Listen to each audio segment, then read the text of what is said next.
Oh, there we go. Aha. Wow. Sharknado 3 is really good. Yeah, the visual effects budget only seemed to have one rubber shark, though. I don't know what to say. All the CG was gone. There was no tornadoes. It was so scary. I forgot there was no tornadoes in it. That's right. Yeah, exactly. Yeah. Oh man, I actually have a real headache. Oh yeah, I do. From watching it from the very front row. Yeah, I'm kind of like, okay, so we were at the re-release of Jaws, and it was packed. It was practically sold out. Yeah.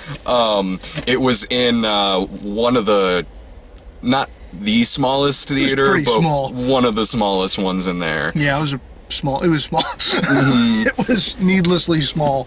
At first, I'm like, what the fuck? And why is it in this theater? But then I'm like, okay, well, I guess Jurassic World is in all the Inside other Out just ones, came out. And Yeah, Inside Out, so, okay, could be worse. It could be in one of the much smaller ones. Oh, no. So we had to sit in the front for it. Yeah. And I'm sitting there like, how come like front row seats aren't like kind of like leaning back? incline? Yeah. Like actually leaning back, because otherwise you're just sitting to look this way, but then you have to look like that. Like Man. that, like, yeah, I was glad because of that, I was glad it was in one. Nice. Now it's not just my light.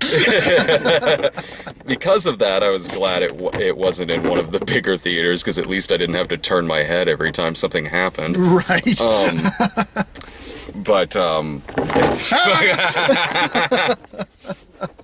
Put a sound effect of, it sounds like something ramming the car on the side of it.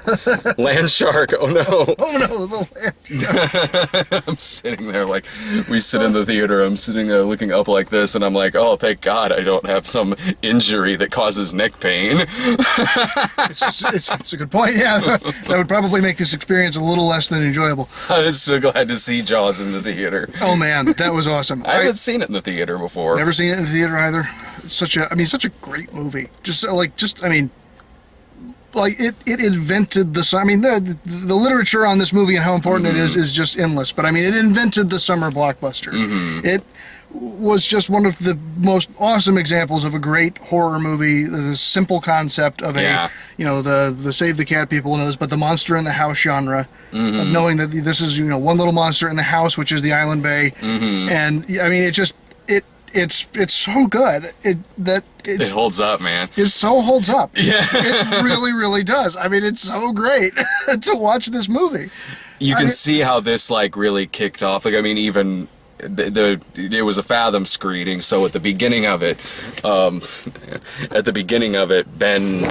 Oh, cool! I fixed it. At the beginning of it.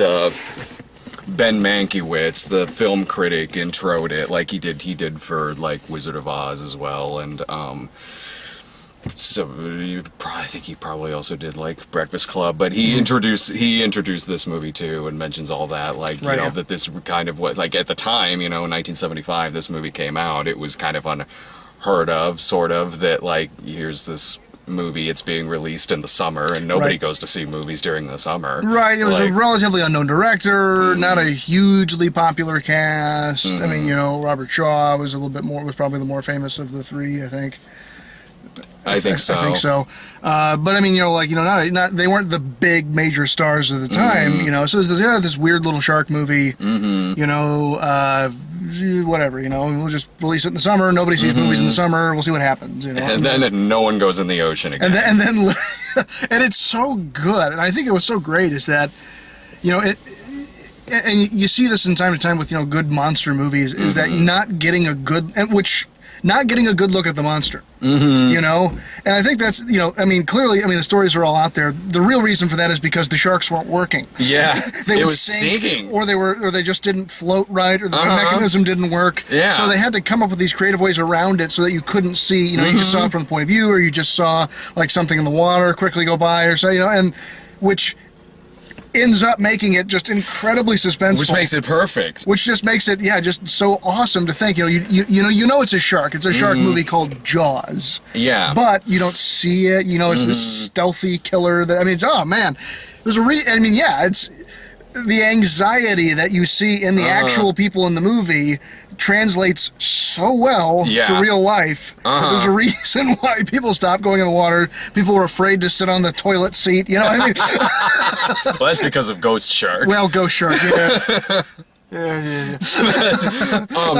I mean, I still go in the ocean, but I understand people don't. Well, no, it's really, it's the funny thing. It's the people who've studied sharks have taken 40 years have been trying to tell people no, it's extremely rare for sharks to attack people. They're not like these sophisticated killers as depicted in this movie. Yeah, they've had to undo basically the damage of this, and that it's like no, it's safe to go in the water. I mean, yes, don't screw around with sharks, but at the same time, they're not deliberately hunting people. So, unlike in Jaws 4, where they were deliberately hunting every member of the Brody family for revenge. Of course. Which sharks everybody knows they do that. Right, it's part of their sonar power. That's right, yeah. It's equipped with revenge. It's got a revenge, eat, swim, revenge. That's what sharks do. Oh, fucking Jaws 4. Yeah. Christ. Yeah. Christ, fucking Jaws 4 comes out, it's like, hey, we're going to ignore the events of Jaws 3 because that movie is bad, so we're going to make something worse. That's right, yeah. Actually, don't mind Jaws 3. Jaws 3D. Yeah, Jaws 3D. Yeah. That freaking bread loaf shark coming at you in 3D. Yeah. Oh my god. That stone killer. He's literally stone. He's literally, yeah. This movie is just, from beginning to end, you can see why this is like set off like, not only like the summer movie craze, stuff like that, blockbuster movie season, but I mean, not only can you see why in watching it, you can also see in like this movie more than most movies I can think of. I've heard people say that this movie is their favorite movie of all time. I have a lot of friends who this is their favorite movies. I know of a lot of people like this is the one that typically comes up the most.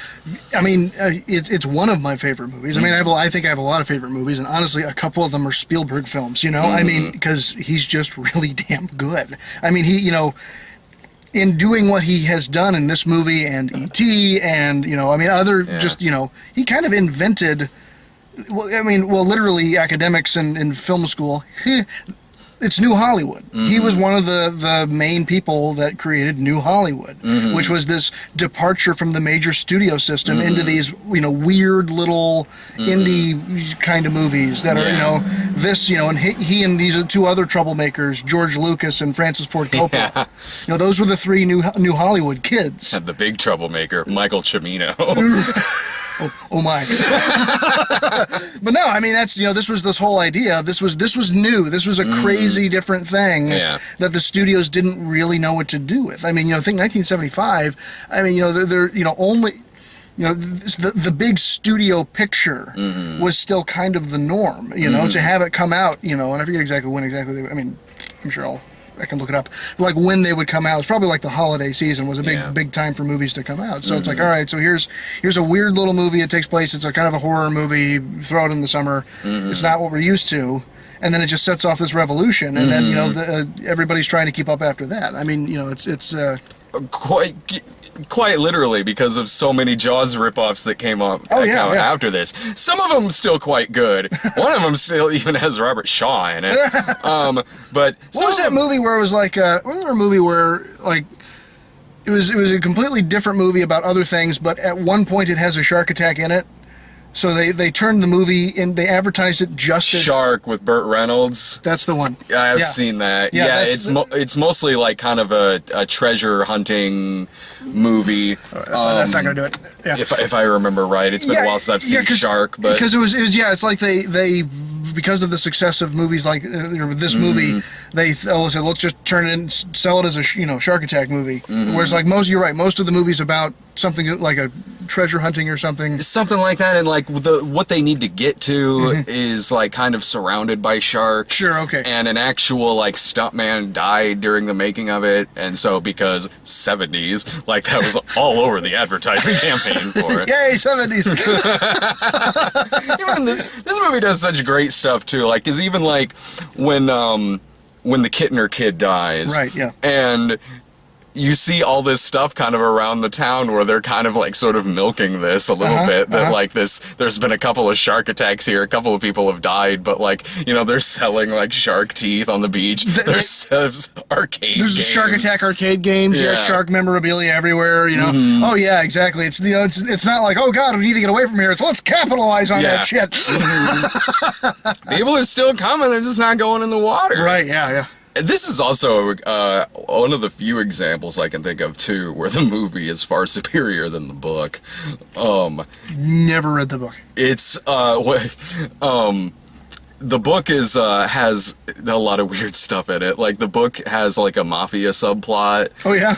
Yeah, and correct me if I'm wrong, but in the book, it seems like that's kind of why the mayor doesn't want to close the beaches. That's his motivation, because the mob's mad that they're going to lose. I mean, that gives a little bit more motivation to him, but at the same time, it's not important. It's not important at all. I mean, yeah. There's also a love triangle with Brody, his wife, and Matt Hooper, because Hooper starts having an affair with Brody's wife. The mafia subplot, though, was put into Bruno Mattei's Jaws ripoff, Jaws 5. Jaws 5, Cruel Jaws. Oh no. Where like they have even some of the same lines from this movie. Yeah. But the mafia subplot's in there. Like the mobster guys, like there's mafia music play and dude's like, yeah, we're gonna take care of that shark problem for you. And like a couple of gangsters go out on the water just to shoot at it with like fucking Tommy guns and shit. Like I can see why this was cut out of Spielberg's Jaws. I understand why it's in Bruno Mattei's Jaws. Yeah. This movie, it's a sequence of just. I'm sitting and watching this movie, and I've seen Jaws many times before, but I'm looking at it here in the theater as I'm seeing it for the first time in the theater, and just everything about this movie works. Right. Everything about it works. Every shot is perfect. Yeah. Every line is perfect. Every scene is perfect. Right. And kind of like what you were saying with like how the thing that everybody knows about, they kind of had to work with what they had because the shark didn't work. And my God, I mean, talk about making a perfect product after what you maybe weren't originally intending the movie to look like. Like that scene on the beach when the Kittner kid dies is a perfect scene.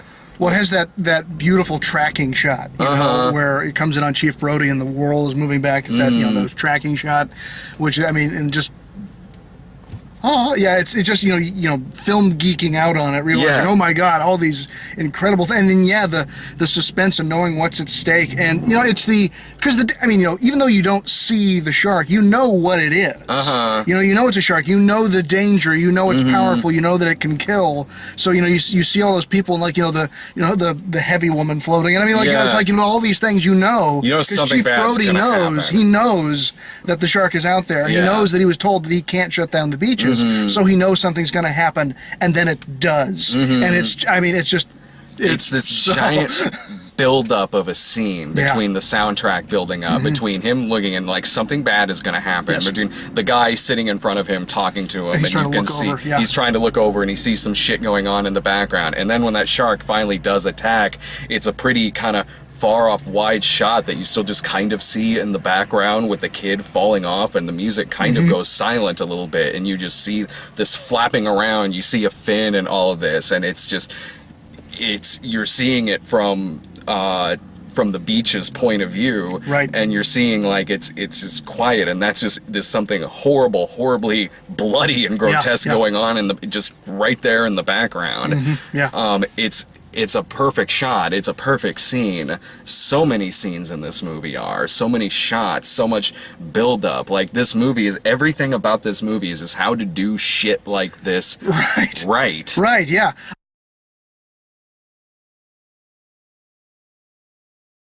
I mean, I was saying as we're walking out, it's like, this movie, among many others, but this is one of the movies that I watched, and even like watching it now, it's like, this is why I want to be a filmmaker. This is why I wanted to do this, is because of the feeling and excitement and suspense of this movie. Even a movie I've seen many times before, I know so much about it. It's just watching it, the experience of watching it was so fun. And so just, I mean, it's so good. Yeah. It does horror so good because every like, God damn, it's been a while, falling phone. Right. Speaking of suspense, when's the phone gonna fall next? Yeah, this one has this video has a lot of jump scares in it. But like the scares in the movie, like I remember seeing this movie for the first time when I was a kid and I about shit my pants when that severed head fell out of the fucking thing. I still kind of jumped even today. So did I, and I know it's coming. And I'm like, Jesus Christ. And when I was a kid, that scene made me shit my pants so much, I didn't even see it. It wasn't even nighttime. It was like during the day. It was like during the day over at my grandma's and the movie was on TV and I watched it then. That still made me jump out of my fucking seat. Like I can't even like, oh my God, seeing that in like 1975 or something and seeing it in the theater for the first time and you don't know that's gonna happen. Holy fuck. My dad was telling me about like, okay, after I first saw the movie, me and my dad were talking about it, and he was like, what did you think of the head scene? And I'm like, fuck. Well, I mean, I didn't say fuck. I was young at the time, but like, and he was like, yeah, I was seeing that in the theater with a packed crowd, like everyone just fucking shit their pants and screamed whenever that happened. And this movie earns every single jump that it has. Well, because it uses it so sparingly, and it does it so well. Because what you and I have talked before about jump scares is when they're done right, and this movie does them so right, they are well earned, and they are appropriate, and they are amazing. Absolutely amazing. And it's something that would actually happen within this scene, within this happening. Like I'm sitting there like I wonder what this movie would look like if it were made today, and I'm picturing like, oh, they're swimming away at the end or something like that, and then jump scare, shark's face comes to the side of the screen, and credits. Right, there'd be some, oh, but the shark's not really dead. It's like, no, this one ended so well. The thing exploded. The shark's dead. The shark's dead, The shark's way dead. Oh, yeah, but I mean, think about it, if it was made today. I mean, you'd have CG sharks, the body count would be bigger, and there'd be... I mean, there's tornadoes. There would be a lot of tornadoes. There'd be a lot of celebrity cameos. Oh God, what have I done? What have I been a part of? The best thing to happen in decades. That's what. Fucking A, right? Yes. Yes. No, I like an exploitation shark movie. No. I like an exploitation shark flick. I'm very self-aware of myself right now. No, I do like. No, that's not my point. My point is like, what if they legit tried to make a scary version? Oh, of this? Yeah. They'd make hell. What was the last legit shark movie that came out? One that was supposed to be scary? Yeah, it was supposed to be scary. One that was supposed to be scary. I mean, I can think of a lot, but I don't know if they were supposed to be scary. Deep Blue Sea was the... Was that supposed to be scary? I mean, I liked it, but I didn't think... I mean, that was like, God, what was that, like 15 years ago or something like that? It's been a long-ass time since that movie came out. But that was... I mean, it wasn't meant to be funny. I mean, it came off as funny. Yeah. But I mean, I don't know if it was meant to be funny. And then, God... Shark Night 3D.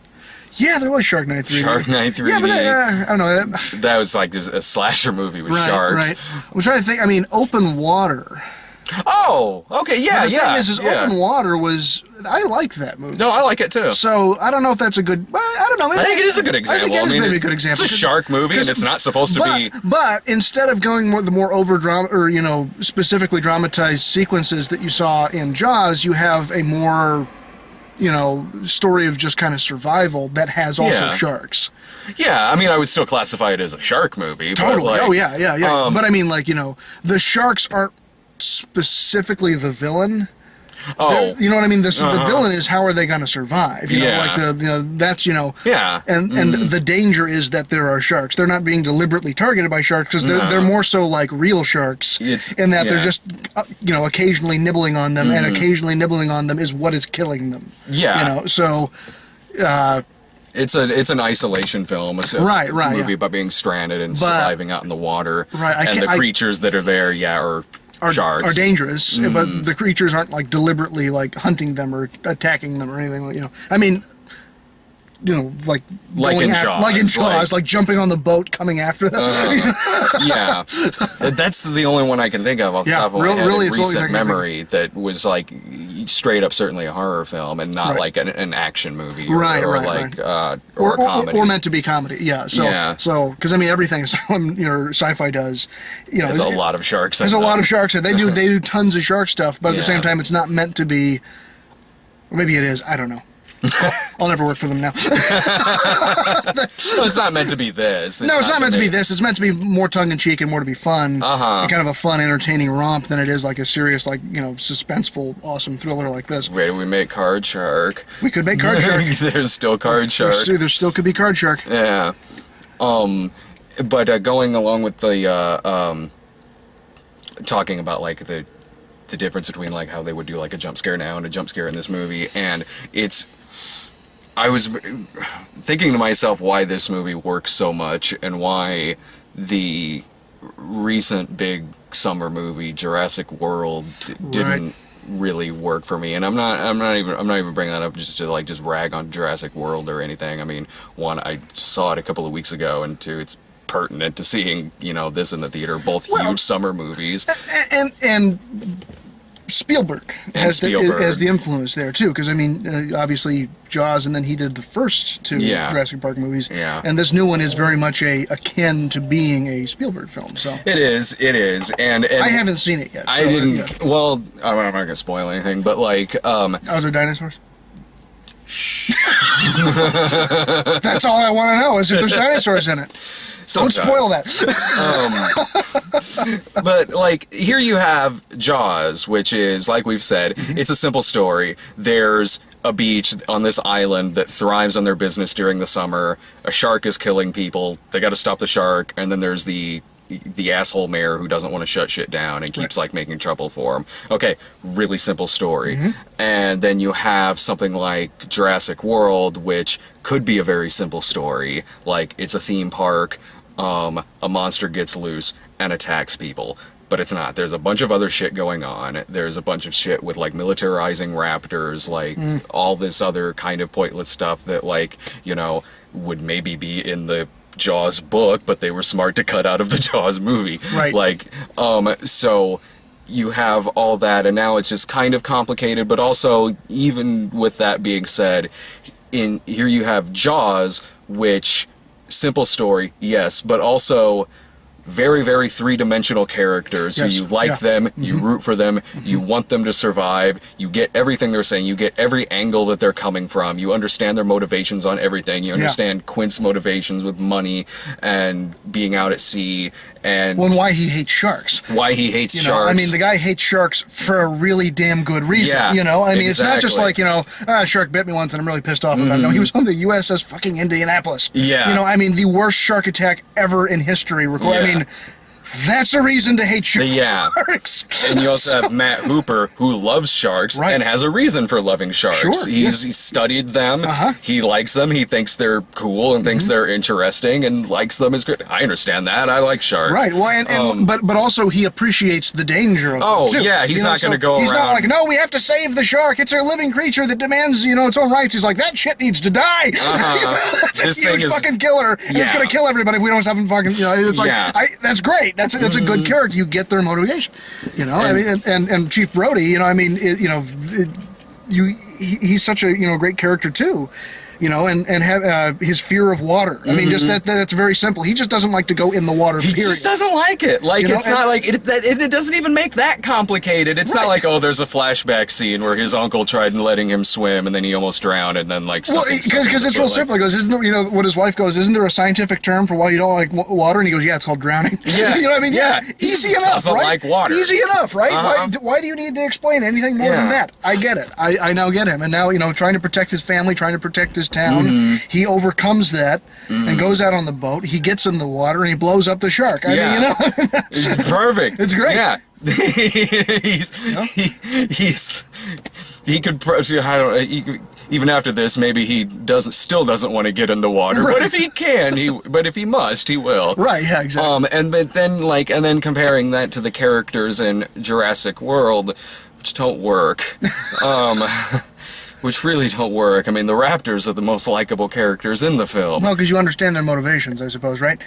Pretty much. The raptors. Yeah, I'm a dinosaur and I eat stuff. That's all I do. Yeah. It'd be like if this was done really shitty and the only likable character was the shark. Right, yeah. Which again, was Jaws 4. I understand the shark's motivation. It's stupid, but I understand it's not a good motivation, but it is a motivation. Yeah, he wants to kill the Brodies. All right, whatever. All right, cool, sure. And so, yeah, you have, like, stuff in Jurassic World where the characters are just kind of like cliches of that archetype of a character, but nothing really is done with that.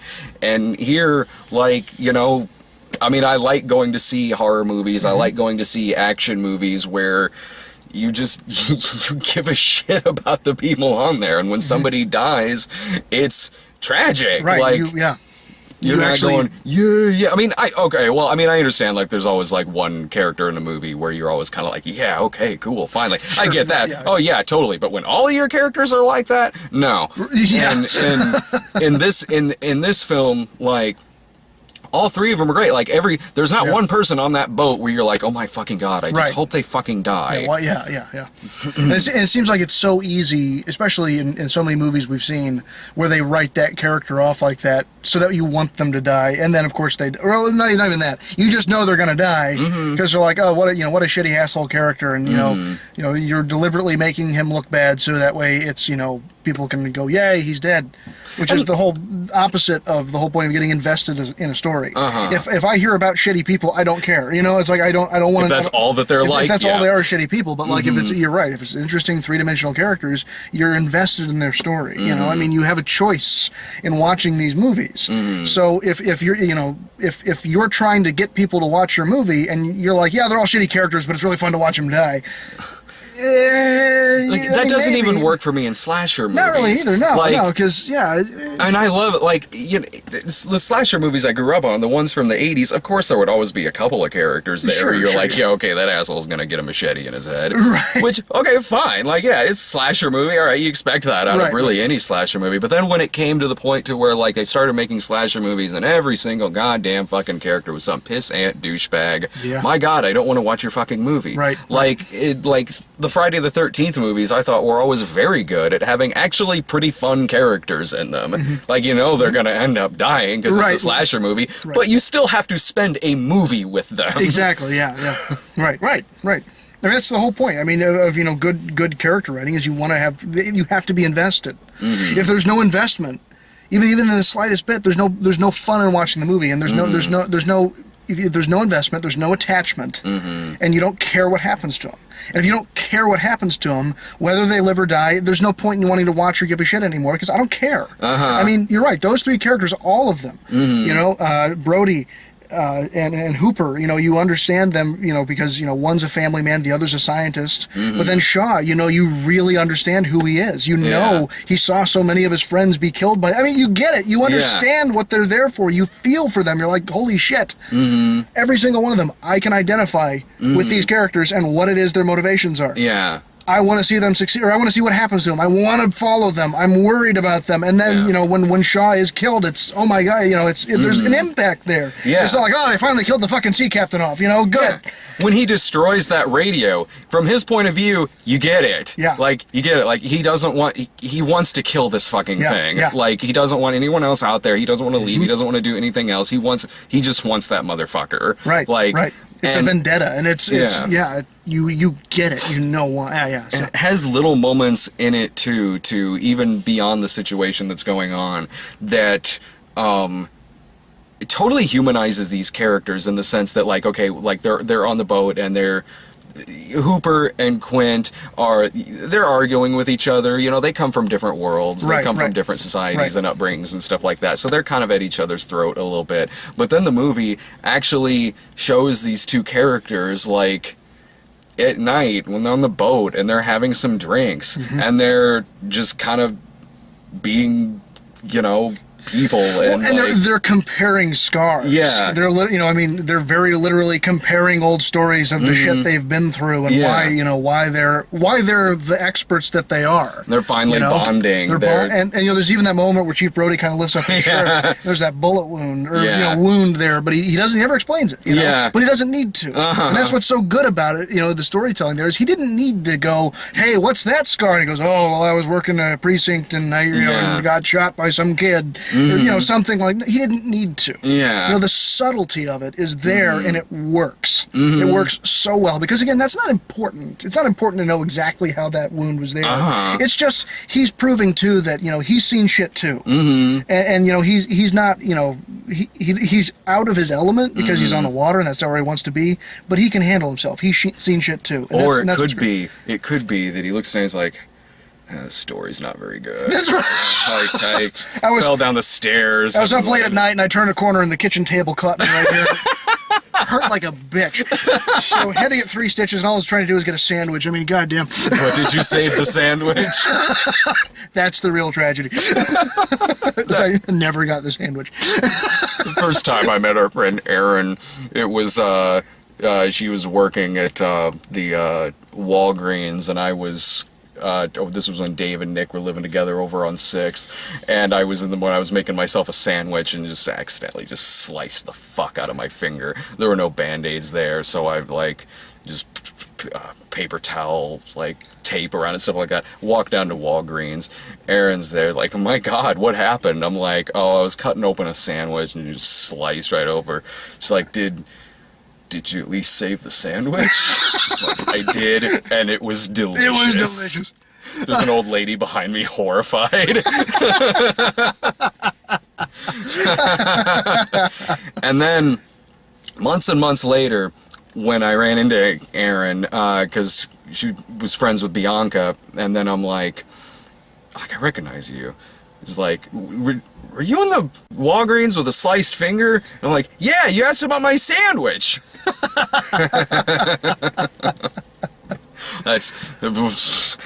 So if I have to describe scars, actually I couldn't describe that because that didn't leave a scar. Well, there you go.